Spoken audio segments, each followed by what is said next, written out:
السلام علیکم ورحمۃ اللہ وبرکاتہ۔ دوستو، آپ دیکھ رہے ہیں سنی آفیشیل رضوی ورلڈ۔ میں ہوں دلبر حسین رضوی۔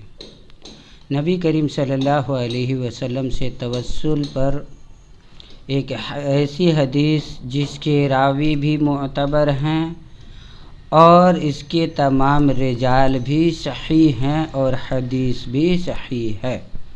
عن عائشہ رضی اللہ تعالی عنہا انہا تمثلت بهذا البيت وابو بکر رضی اللہ تعالی عنہ يقضي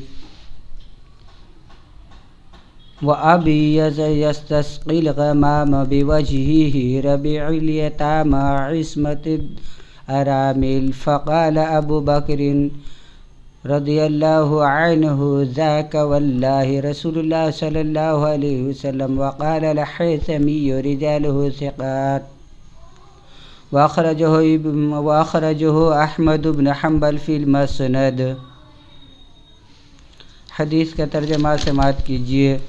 حضرت ام المومنین عائشہ صدیقہ رضی اللہ تعالی عنہا سے مروی ہے کہ وہ یہ اشعار پڑھا کرتی تھی اور حضرت ابو بکر صدیق رضی اللہ تعالی عنہ ان کے بارے میں فیصلہ فرماتے۔ وہ گورے مکھڑے والے صلی اللہ علیہ وسلم جن کے چہرے کے توسل سے بارش مانگی جاتی، وہ یتیموں کی والی بیواؤں کے سہارا ہیں، تو حضرت ابو بکر صدیق رضی اللہ تعالیٰ عنہ نے یہ شعر سن کر فرمایا، اللہ کی قسم اس سے مراد حضور نبی کریم صلی اللہ علیہ وسلم کی ذات و صفات ہیں۔ یہ خدا کی قسم کھا کر کون فرما رہے ہیں؟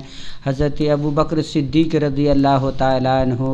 اب اس حدیث کے تمام حوالہ جات بغور سماعت فرمائیے۔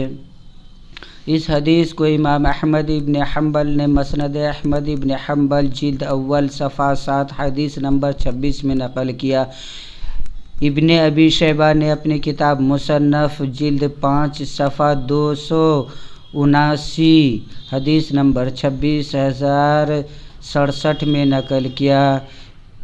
ابن سعد نے طبقات الکبریٰ جلد 3 صفحہ 198 میں نقل کیا، اور مروزی نے مسند ابو بکر صدیق رضی اللہ تعالیٰ عنہ میں جلد اول صفحہ 91 حدیث نمبر 39 میں نقل کیا، اور امام حیثمی نے مجمع الزوائد جلد 8 صفحہ 272، اور امام ذہبی نے اس حدیث کو میزان الاعتدال جلد 5 صفحہ 198 میں نقل کیا۔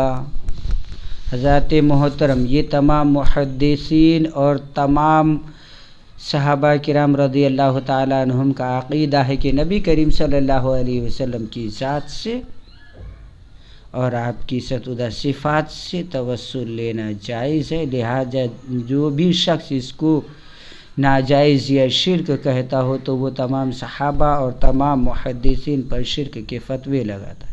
اللہ تبارک و تعالیٰ ان بدکار اہل حدیث اہل خبیثوں سے سب کو محفوظ و مامون فرمائے۔ دوسری بات یہ ہے کہ امام حیثمی نے صاف صاف فرما دیا کہ اس کے تمام رجال ثقہ ہیں، اس حدیث میں کوئی کلام نہیں ہے۔ تو اس حدیث سے یہ اچھی طرح ثابت ہو گیا کہ نبی کریم صلی اللہ علیہ وسلم کی ذات صفات سے وسیلہ لینا جائز ہے، کیونکہ یہ عقیدہ حضرت ابو بکر صدیق، حضرت ام المومنین عائشہ صدیقہ رضی اللہ تعالی عنہا کا ہے۔